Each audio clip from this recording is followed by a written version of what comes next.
우리를 강권하시는 예수님의 사랑이라는 제목으로 말씀을 나누겠습니다. 우리나라의 최초의 목사이자 제주도의 최초의 선교사로 파송이 되었던 이기풍 목사는 예수 믿기 전에 평양의 유명한 깡패였습니다. 특별히 마포 삼열 선교사님께서 평양에서 복음을 전하고 선교 활동을 할 때 이 마포 삼열 선교사의 선교를 극심하게 방해를 했던 사람이기도 합니다. 어느 날 이 마포 삼열 선교사가 5일장에서 복음을 전하고 있는데 이기풍 이 깡패가 돌을 들어서 이 선교사님에게 던진 겁니다. 그래서 그 돌에 선교사님이 이 턱이 아주 굉장히 큰 상처를 입게 되어지죠. 더 나아가서는 장대원 교회가 건축을 하고 있었는데 건축하고 이 벽돌이 올라가면 이 이기풍이 깡패가 와서 또 예배당 건축들을 무너뜨리고 계속해서 방해를 하는 겁니다. 그야말로 복음을 전하는 선교사 또 성도들 교회를 핍박하고 더 나아가서는 계속해서 박해하는 그런 사람으로 유명했던 사람이 바로 이기풍 선교사입니다. 이 목사인 거죠. 그런데 훗날 이기풍 이 깡패가 예수님을 만나게 됩니다. 그리고는 마포 삼열 선교사가 세웠던 평양신학교, 지금을 말하면 서울에 있는 장로의 신학대학이죠. 평양신학교에 입학해서 신학을 공부합니다. 그리고 1907년 평양에 있는 장대현 교회에서 우리나라 최초 목사로 안수를 받게 됩니다. 그리고 마포 삼열 선교사가 이기풍 이 목사를 제주도 최초의 선교사로 파송하게 되어집니다. 그래서 1908년부터 1917년까지 9년 동안 제주도에 머물면서 수많은 영혼들에게 복음을 전합니다. 그런데 제주도라는 곳이 그렇게 녹록한 곳이 아닙니다. 지금도 여전히 복음을 전하고 예수를 믿으면 핍박이 있는 곳이 제주도이기도 하지요. 그때 당시에는 그게 극에 달했습니다. 그래서 수많은 죽음의 고비를 넘깁니다. 그럼에도 불구하고 제주도에 많은 복음의 씨를 뿌리죠. 그래서 여러분이 제주도를 가보면 교회들이 있는데 대부분 많은 교회들이 그리고 좀 규모가 있는 교회들은 대부분 우리 교단에 마크가 다 세워져 있습니다. 왜냐하면 이기풍 선교사가 저희 교단의 목사이기 때문에 가서 세운 교회들이 대한예수교 장로의 애장 측 그런 교회들이 됐던 거죠. 보니까 지금도 제주도에 많은 교회가 있지만 그중에 한 25%가 저희 교단의 교회들이더라고요. 여러분, 그런데 너무너무 제주도 선교가 힘드니까 어느 날 이기풍 목사가 이 마포 삼열 선교사에게 편지를 보냅니다. 선교사님, 제가 너무 힘듭니다. 저를 다시 평양으로 좀 불러주시면 좋겠습니다. 그랬더니 약 2개월 후에 답장이 도착했습니다. 간단했습니다. 이런 답장이었습니다. 당신이 내 턱을 때린 흉터가 아직도 아물지 않고 있으니 이 흉터가 아물 때까지 더욱 분토 노력하시오. 이게 답장의 전부였습니다. 그런데 이 답장을 받고 이기풍 목사가 그렇게 하나님 앞에 눈물을 흘리며 회개했대요. 왜냐하면 자신이 그렇게 선교사를 그렇게 교회들을 핍박하고 괴롭혔던 죄가 다시 기억이 되는 거예요. 하나님이 나 같은 그런 죄인, 나처럼 교회를 힘들게 하고 선교사를 힘들게 했던, 그래서 선교사의 이 턱을 깨가지고 선교사가 지금도 여전히 턱이 얼얼하고 흉터가 아물지 않을 정도로 고생하게 했던 그런 사람을 하나님이 불러서 목사를 세워서 이곳에서 복음을 전하게 하는 게 얼마나 큰 은혜이겠습니까? 그래서 다시는 자신이 제주도를 떠나겠다는 생각을 하지 않고 제주도에 머물면서 어떤 핍박과 고난 속에서도 굴하지 않고 열심히 기쁨으로 제주도 선교에 임했다고 합니다. 여러분, 오늘 우리가 읽고 있는 고린도 후서의 이 말씀에 우리가 만나는 사람은 사도 바울입니다. 여러분, 그런데 이 사도 바울도 마치 이기풍 목사처럼 예수 믿기 전에 그리스도인들과 교회를 극심히 핍박하고 박해했던 사람입니다. 성경에 최초로 이 사울이라는 사람이 등장하는 사건이 이 스데반이 순교하는 사건입니다. 스데반이 순교할 때 사람들이 사람을 돌로 쳐 죽일 때에는 2사람 이상의 증인이 있어야 합니다. 증인을 서는 사람은 자기 옷을 벗어서 이 죽을 사람 앞에다가 던지면 자기가 증인이 되겠다는 그런 표시를 하는 겁니다.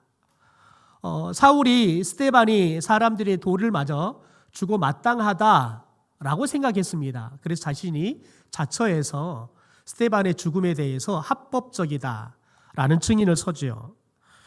여러분 더 나가서 여러분 초대교회에 교회를 잔멸했다라고 사도행전 8장에 이야기가 됩니다. 초대교회를 잔멸하는 그런 역할을 했대요. 그리고는 초대교회 성도들의 집집마다 들어가서 남자 여자 할 것 없이 성도들을 잡아다가 감옥에다가 투옥시키는 그런 일을 했다라고 기록합니다. 우리가 너무너무 잘 알고 있는 여러분 사건이 있죠. 이 사울이 예수님을 만나는 사건인데요.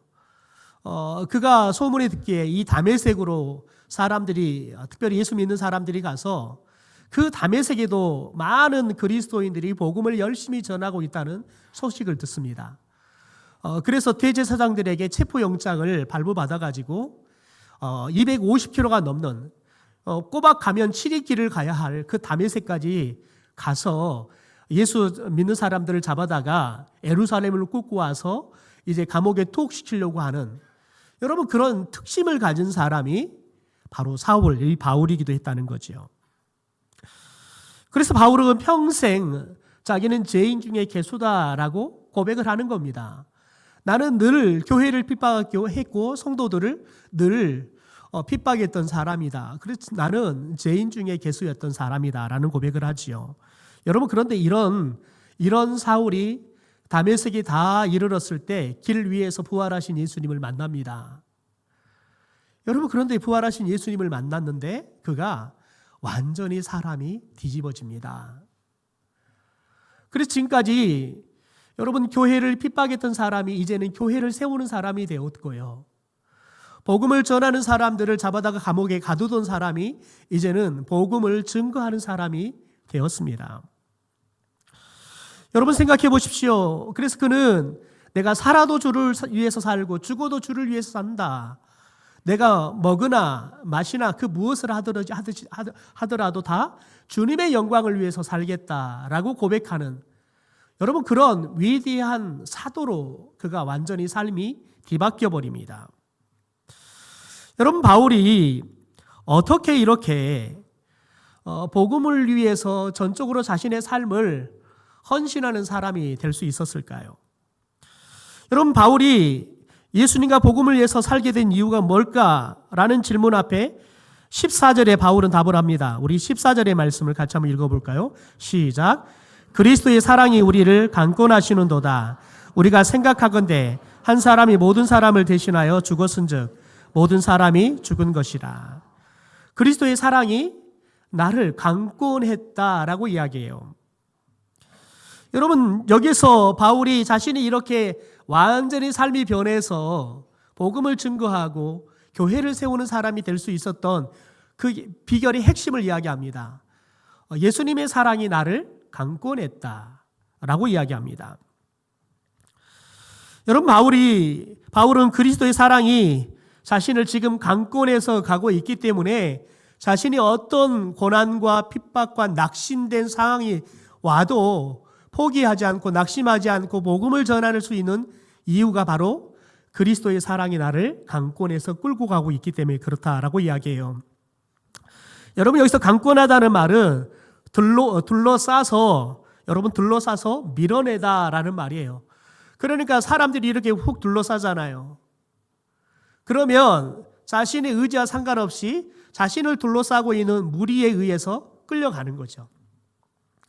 예수님의 사랑이 자신을 완전히 둘러싸서 자신의 의지나 자신의 생각이나 자신의 계획이나 자기가 원하는 대로 살아가는 게 아니라 예수님의 사랑에 의해서 예수님의 뜻에 의해서 예수님의 계획에 의해서 자신이 살아가고 있다는 거지요.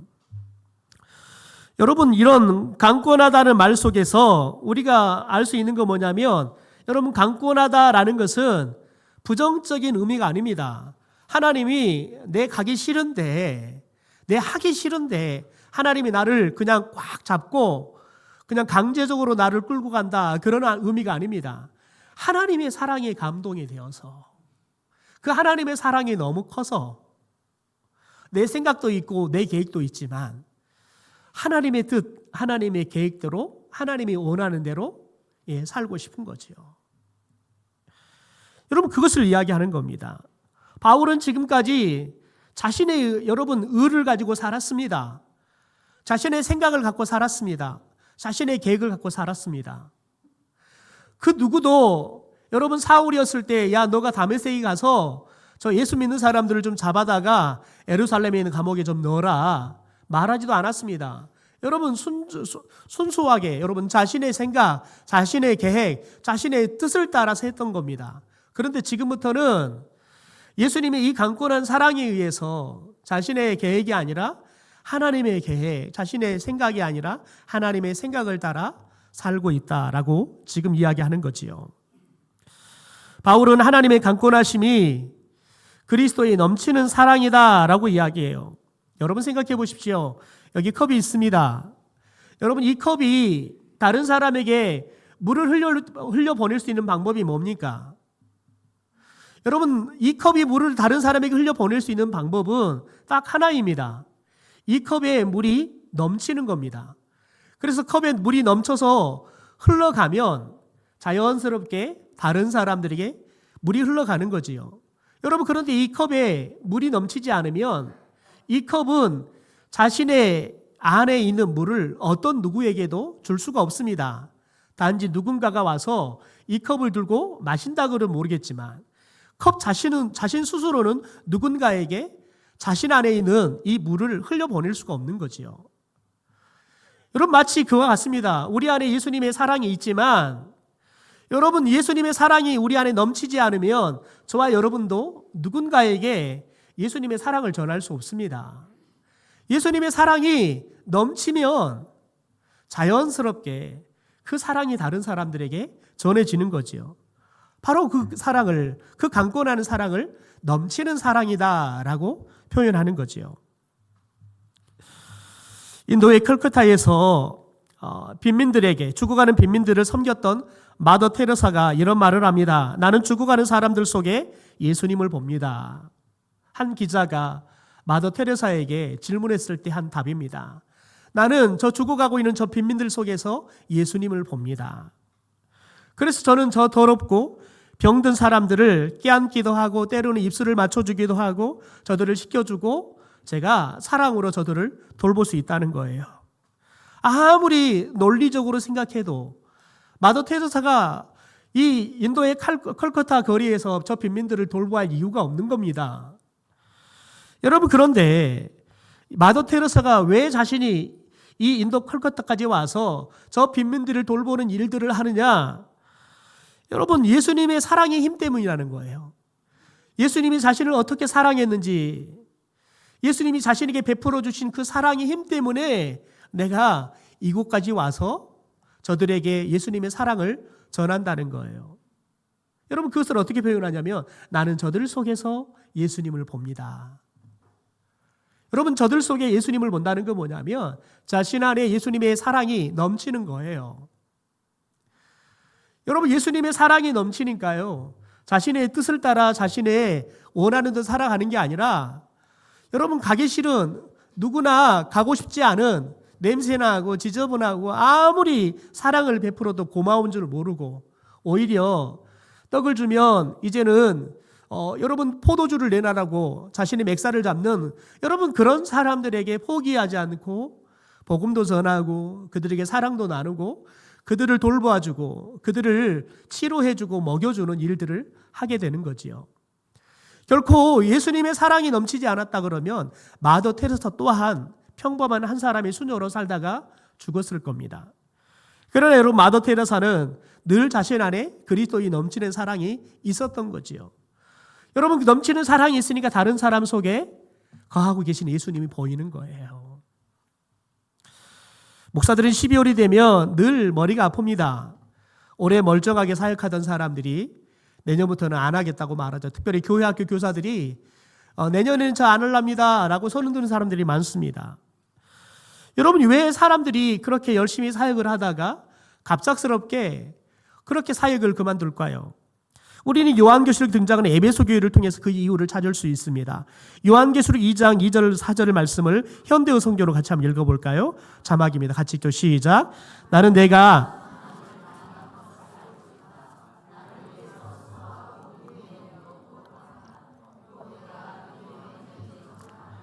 제진 자들을 눈감아 주지 않고 사도라고 스스로 떠들어대는 자들을 주의 깊게 살펴 그들이 가짜인 것을 가려낸 사실도 알고 있다. 너는 나를 위해 고난을 견디었으며 낙심하지도 않았다. 그러나 너를 나무랄 일이 하나 있다. 내가 나를 처음만큼 사랑하지 않는다는 사실이다. 여러분 보십시오. 에베소 교회가 얼마나 좋은 교회인가 보십시오. 선한 일을 많이 했대요. 예수님이 알 정도로. 예수님을 위해서 수고하고 인내했대요. 더 나아가서는 공동체의 믿음의 형제인 척 여러분 들어와서 여러분 죄를 짓는 사람들, 그런 사람들의 죄를 눈 감지 않고 그들의 죄에 대해서 지적하고 회개하라고 촉구할 정도로 그렇게 의로운 삶을 살았대요. 심지어 여러분 교회 안에 들어와 있는 가짜 거짓 선지자들을 찾아내서 다 쫓아낼 정도로 분별력도 있는 교회였대요. 여러분 그런데 책망을 듣습니다. 뭡니까? 첫사랑을 잃어버렸다는 거예요. 예수님을 향한 첫사랑을 잃어버렸다는 거예요. 여러분 지금도 우리를 강권하시는 예수님의 사랑을 여러분은 경험하고 계십니까? 여러분 안에 예수님을 향한 내가 예수님 처음 만났을 때 받았던 그 사랑의 뜨거움들을 지금도 여러분들은 느끼고 계시냐는 거예요. 우리가 예수님을 처음 정말 뜨겁게 사랑했던 그 첫사랑이 식지 않고 여러분 안에 있냐는 거예요. 여러분 우리의 첫사랑이 시간이 가면 식게 마련입니다. 그런데 여러분 이 첫사랑이 식지 않는 방법이 있습니다. 주님은 우리를 향하여 넘치는 사랑을 신실하게 단 한 번도 그분은 포기하지 않고 그분은 그 사랑의 열심을 여러분 때로는 게을리하지 않고 저와 여러분을 여전히 변함없이 아니 더 뜨겁게 우리를 여러분 넘치는 사랑으로 지금도 사랑하고 계신 줄 믿습니다. 그 사랑을 여러분 그 사랑을 느낄 때 저와 여러분 안에 있는 첫사랑이 회복될 줄 믿습니다. 여러분 그러면 예수님의 사랑이 우리를 감고 나면 우리 안에 어떤 변화가 일어날까요? 17절입니다. 같이 한번 읽죠. 시작. 그런즉 누구든지 그리스도 안에 있으면 새로운 피조물이라. 이전 것은 지나갔으니 보라 새 것이 되었대요. 여러분 우리가 새로운 피조물이 된대요. 다시 말해 삶이 새롭게 된다는 거. 우리가 예수 믿기 전이나 예수 믿고 난 이후나 우리의 모양은 변하지 않습니다. 우리의 삶에 살아가는 모습들은 변하지 않습니다. 여러분 그런데 중요한 건 뭐냐면 우리의 속사람이 완전히 새롭게 여러분 변했다는 거예요. 재창조되었다는 거예요. 그래서 우리를 거듭났다, 다시 태어났다라고 이야기하는 겁니다. 여러분 다시 말해서 우리의 삶의 가치관, 우리가 살아가는 삶의 방식들, 우리가 삶을 살아가면서 우리가 가지고 있는 삶의 꿈들, 여러분 이것들이 다 새로워졌다는 거예요. 여러분 예수님과 하나가 되어서 내 안에 내가 사는 게 아니라 누가 산다 그랬어요?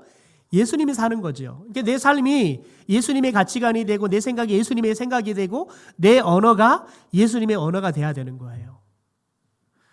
여러분 예수님의 언어가 되면 자연스럽게 우리 안에 언어는 온유할 것입니다. 겸손할 것입니다. 사람들을 대할 때 저와 여러분이 늘 낮은 자리에서 남을 나보다 낮게 여길 겁니다. 그게 예수님이시니까요. 그래서 오늘 말씀에 보면 두 가지 방향으로 우리의 삶이 새로워진다라고 이야기합니다. 첫째는 예수님을 향하여 새로운 삶이 시작된다는 거예요. 여러분 바울이 예수님을 만나기 전에는 여러분 예수님을 세상과 인간적인 기준으로 여러분 판단하셨어요. 그래서 예수님을 유대교나 사회를 혼란시키는 사이비 교도 정도로 생각했습니다. 또 예수님 믿는 성도들을 박해하는데 그 누구보다 특심을 가지고 앞장섰습니다. 여러분 그러나 지금은 예수님의 은혜로 거듭나서 이제는 완전히 새로운 존재가 되어서 복음을 박해하던 사람이 이제는 복음을 전하는 사람이 돼버렸어요. 교회를 무너뜨리는 사람이 이제는 교회를 누구보다 더 많이 세우는 사람이 된 거예요. 여러분 자신을 구원하고 자신에게 사도직을 맡겨주신 주님을 오늘 말씀에 보면 두려워하는 마음으로 충성을 하고 있다라고 말합니다. 우리 11절 말씀을 현대의 성경으로 같이 읽어볼까요? 시작. 그러므로 우리에게는 언제나 주님을 두려워하는 마음이 있으며 이 사실을 다른 사람들에게 알리려고 힘쓰고 있습니다. 우리가 순수한 마음으로 일하고 있다는 것은 하나님께서 이미 다 알고 계십니다. 그리고 나는 여러분들도 이 사실을 분명히 알기를 진심으로 바라고 있습니다. 여러분, 언제나 주님을 두려워하는 마음으로 여러분 지금 내가 주님을 위해 충성을 다하고 있다는 거예요.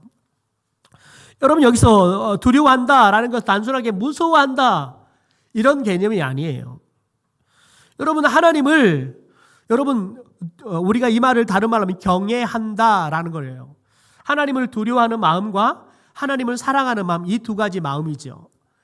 여러분, 마치 그거예요. 우리가 아버지를 대할 때, 또한 내가 존경하는 선생님을 대할 때 이 마음이 있어야지요. 여러분, 내가 선생님을 사랑하지만 선생님은 때로는 내가 잘못하면 따끔하게 야단을 치시는 분이시죠. 그래서 여러분, 선생님을 바라볼 때마다 선생님을 좋아하는 마음도 있지만 한편으로는 선생님을 무서워하는 마음도 있죠.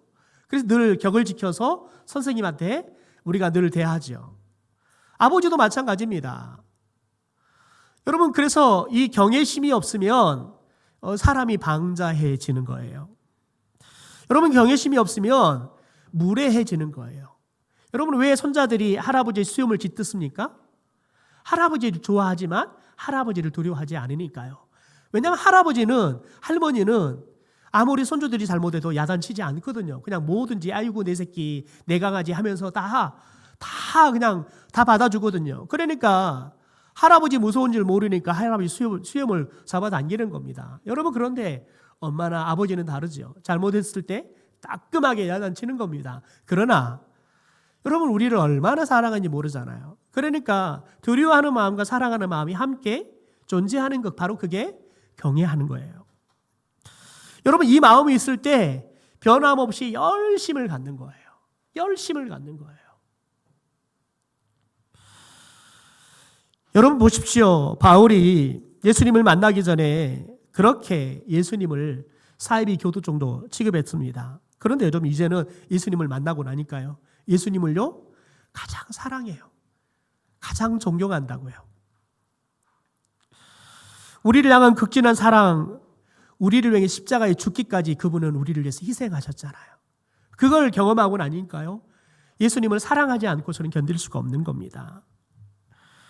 여러분, 그렇다면 과연 어떻게 하는 것이 우리가 하나님을 경외하고 복음을 전하고 복음대로 사는 올바른 태도일까요? 고린도전서 2장 4절과 5절의 말씀에 바울은 그 비결을 말해주고 있습니다. 내 말과 내 전도함이 설득력 있는 지혜의 말로 하지 아니하고 다만 성령의 나타남과 능력으로 하여 너희 믿음이 사람의 지혜에 있지 아니하고 다만 하나님의 능력에 있게 하려 하였노라. 여러분, 우리가 복음을 전하고 그리스도인으로 살아가는데 우리 안에 뭐가 있어야 하냐면 성령의 나타나심이 있어야 한다는 거예요. 또한 성령의 능력이 우리 가운데 임해야 한다는 거예요. 이걸 통해 뭘 깨닫냐면, 우리가 예수 믿는 사람으로 살아가는 것, 우리가 복음을 전하고 살아가는 것, 우리가 예수님의 자녀답게 살아가는 것, 그것은 내 의로, 내 열심으로 되는 게 아니라 하나님의 능력으로 되는 거구나라는 것을 알게 되는 거예요. 여러분, 여러분의 삶과 여러분의 일하는 일터 안에 성령이 나타나고 계십니까? 여러분의 삶 가운데 성령의 능력이 나타나고 있냐는 거예요. 여러분, 그게 나타나면 저와 여러분의 삶은 하나님을 경외하는 삶을 살아요. 그러니까 늘 두렵고 떨리는 마음으로 하나님이 맡겨주신 일들을 잘 감당하는 거예요. 남편의 자리도, 아내의 자리도, 여러분 자식의 자리도, 여러분 저와 여러분이 내 안에 성령이 나타나고 성령의 능력이 임할 때, 내 안에 하나님이 계셔서 그 하나님의 역사와 능력으로 내가 살고 있구나라는 것을 깨달으면, 우리가 지난주에 살펴봤던 것처럼 우리가 하나님 앞에 살아가는 코람데오의 의식이 있으면 여러분, 저와 여러분이 늘 하나님을 경외하는 마음으로 충성을 다하게 될 줄 믿습니다. 두 번째, 여러분 세상을 향해 새로운 삶을 시작한다고 말합니다. 18절 19절인데요. 모든 것이 하나님께로서 났으며 그가 그리스도로 말미암아 우리를 자기와 화목하게 하시고 또 우리에게 화목하게 하는 직분을 주셨으니 곧 하나님께서 그리스도 안에 계시사 세상을 자기와 화목하게 하시며 그들의 죄를 그들에게 돌리지 아니하시고 화목하게 하는 직분을 우리에게 부탁하셨다라고 말합니다. 여러분, 하나님께서 예수님과 화목하게 된 우리에게 화목하게 하는 직분을 맡기셨다 말씀해요.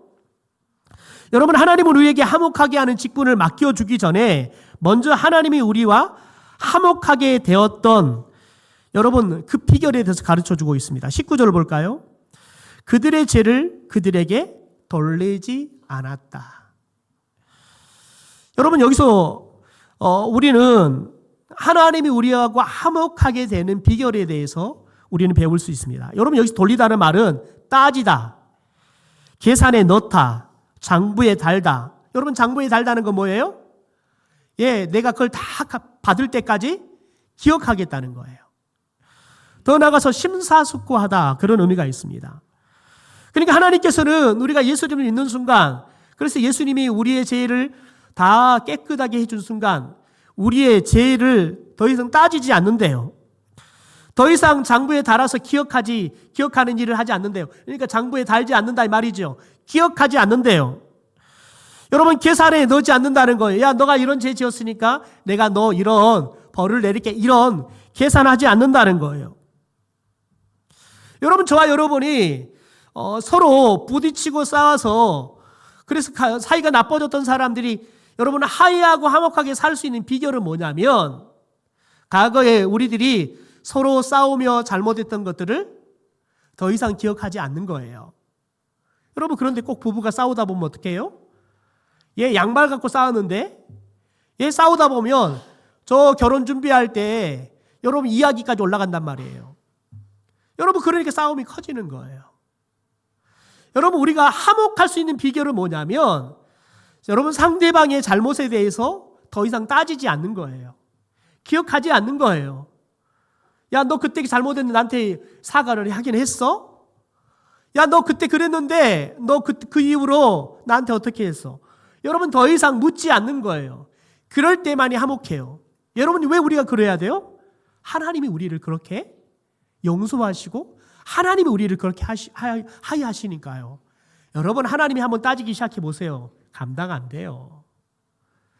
내가 여러분 잘못한지도 모르는 것도 하나님은 다 기억하시고요. 토해내기 시작하면 감당 안 돼요. 여러분, 그런데 하나님께서는 그런 우리 모든 죄들을 다 묻지도 따지도 계산하지도 않고 다 덮어놓고 여러분, 지금부터 화목하게만 살자는 거예요. 저는 여러분 가운데 여러분과 여러분 사이에 나빠져 있는 관계들이 있는 사람들, 특별히 성령을 통해서 하나님께서 여러분에게 이 용서의 은혜를 주시기를 소망합니다.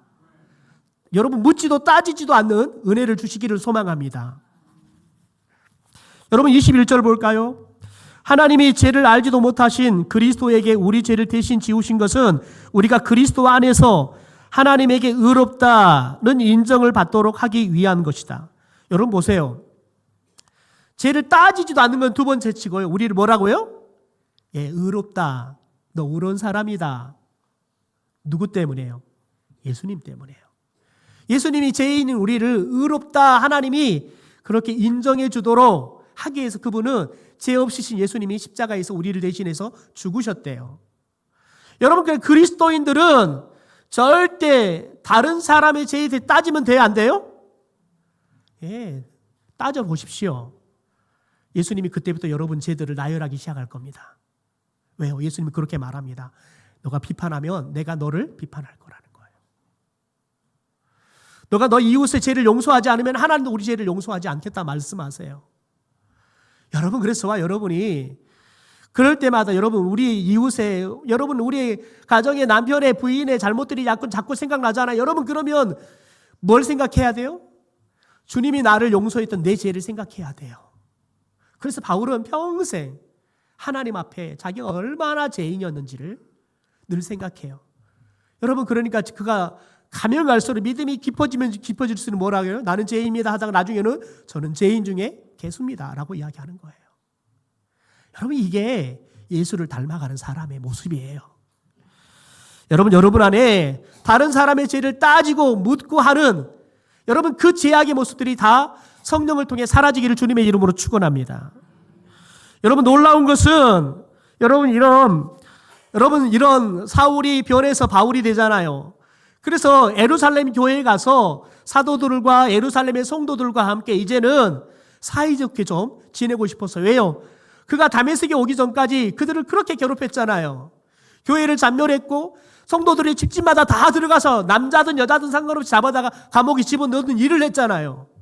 여러분 그런데 예루살렘 교회에 가서 내가 이제는 이들과 함께 화목하게 지내고 싶은 거예요. 왜요? 자신에게 그 화목하게 하는 직책을 주었으니까요. 여러분 그런데 예루살렘 교회에 갔는데 예루살렘 교회 사도들과 성도들이 이 바울의 회심을 믿지 않는 거예요. 바울이 예수를 믿게 됐다는 말을 믿지 않는 거예요. 그리고 무서워해요.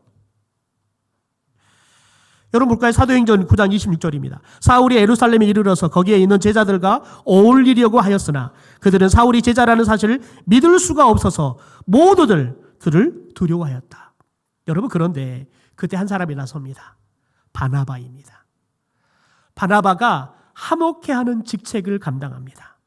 그래서 이 사울을 사도들 앞에 교회 앞에 데리고 나가서 어떻게 해서 다메섹 도상에서 예수님을 만났고 그가 어떤 그런 역사들이 나타났고 어떻게 회심했고 어떻게 변화됐고 어떻게 예수를 믿게 됐고 다메섹에서 어떻게 예수님을 전하다 이곳에 왔는지를 다 증언을 해주고 그래서 이 사울과 예루살렘의 교회에 있는 성도들과 사도들이 화해할 수 있도록 여러분 화해의 직책을 감당해요. 여러분 그러니까 이제 어떻게 되느냐?